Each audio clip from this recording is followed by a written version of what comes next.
Nous avons vu dans la précédente vidéo comment remplir les informations sur nos cas. Donc nous avons ici la signature du contrat, la génération de l'ISBN.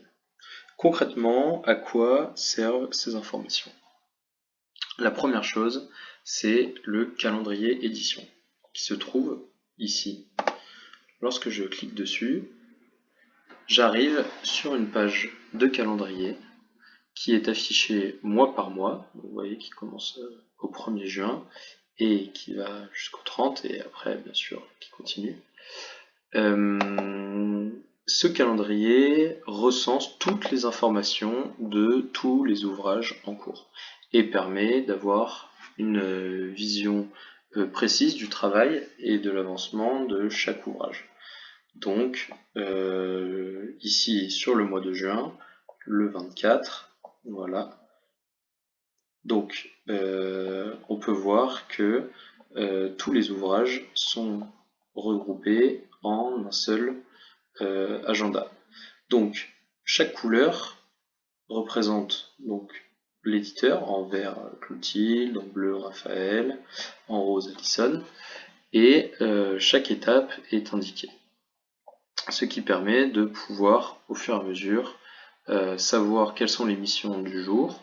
Donc ici, on voit que par exemple pour le 30 juin, il faut avoir les signatures du contrat, de nombreux contrats pour Clotilde. Et si je passe ma souris sur la petite bandelette verte, j'ai le titre de l'ouvrage qui s'affiche. Donc ici, je vois que Arthur Herlin et Clotilde Brossolet doivent faire la signature du contrat pour Les deux bonnes sœurs dans une de chevaux, Penser l'ère post-libérale, que Alison doit générer l'ISBN pour vivre en martyr, mourir en héros.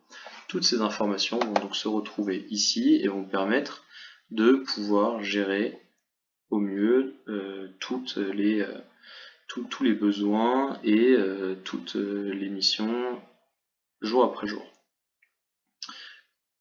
Une étape importante est le montage de la couverture parce que on s'est rendu compte sur les derniers mois que ce pouvait être un élément bloquant. Si jamais Caroline se retrouve avec trop de couverture à faire, ça peut lui rajouter, créer un effet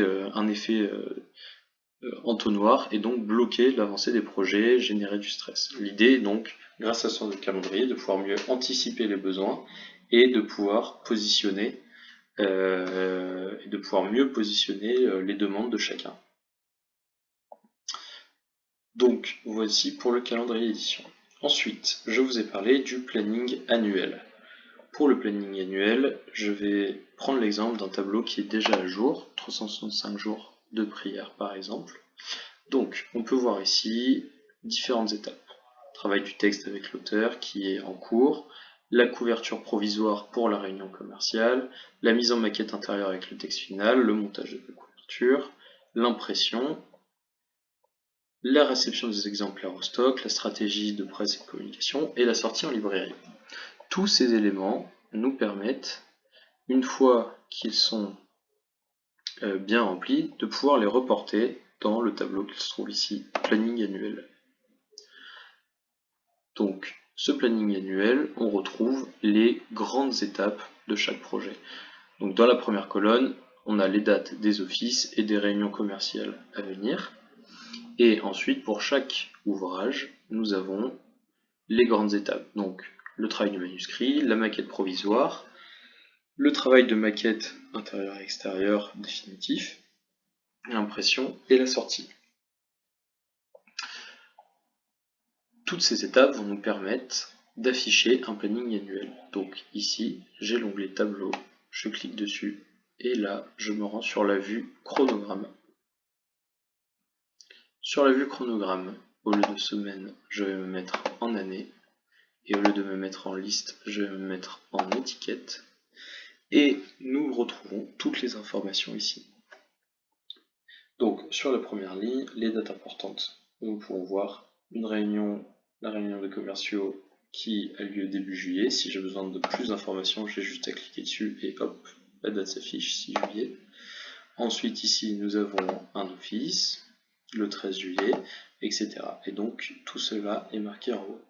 Et ensuite nous retrouvons pour chaque manuscrit, pour chaque ouvrage les grandes étapes. Le travail du manuscrit, le travail de maquette, l'impression, la sortie, et tout cela va nous permettre de pouvoir nous rendre mieux compte du travail de chacun, et notamment, comme je vous le disais précédemment, du travail de Caroline qui peut faire un effet entonnoir et donc bloquer l'avancée des projets, puisqu'elle est indispensable à la bonne réussite de tous les projets. Et dans ce planning, nous pouvons prendre les éléments. Si par exemple ici, nous nous rendons compte que Caroline a 3 ouvrages à faire en même temps, si Caroline décide de commencer par Bernanos et Vivre en martyr, et de reporter Thérèse à une autre date, elle peut tout à fait sélectionner la carte et la faire glisser pour la déplacer 2 semaines après. Voilà, comme ceci. Et voilà, Thérèse sera déplacée au mois de septembre. Si elle préfère le faire en août, elle peut le mettre en août. Voilà, tout est possible. Et les dates seront directement modifiées sur la carte.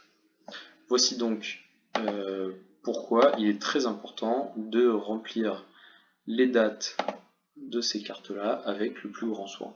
L'idée n'est pas d'avoir forcément les dates précises, mais que lors de la création du projet, lorsque vous créez votre tableau, ce sont les dates qui correspondent à peu près à votre rétro-planning, et donc de mettre ces grandes dates de rétro-planning qui, comme je vous le disais, peuvent tout à fait être modifiées au fur et à mesure du projet.